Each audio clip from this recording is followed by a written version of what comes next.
मैं तुम्हारे फ्यूचर की डार्क रियलिटी बताता हूँ। आज मैंने चैट जीपीटी और डीप सीक से 3 क्वेश्चंस पूछे। First question is chat GPT, मुझे एक वर्ड में बताओ, क्या तुम्हें सक्सेसफुल और अमीर बनने के लिए स्कूल और कॉलेज के मार्क्स बेटर करते हैं? और आंसर आया बिल्कुल नहीं। फिर मैंने पूछा कौन सा ऐसा फैक्टर है जो फ्यूचर में मुझे बहुत ज्यादा अमीर बना सकता है? और इसका आंसर आया स्किल्स। अब लास्ट क्वेश्चन, दुनिया की वैल्यूएबल स्किल कौन सी है जो मुझे रिच बना सकती है?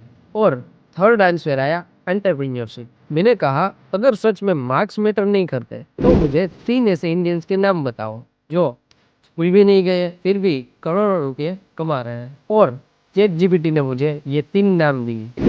First is the Ritesh Agarwal जिसकी 16,000 करोड़ की तो नेटवर्क। सेकंड आंसर आया कुणाल शाह जिसकी 15,000 करोड़ की नेटवर्क। थर्ड आंसर आया निखिल कामत जिसकी 24,000 करोड़ की नेटवर्क। और भाई ये तो बस कुछ ही एग्जाम्पल्स है। तो अब भी आप डिग्री के पीछे भागोगे या फिर स्किल सीख कर अपना फ्यूचर बनाओगे?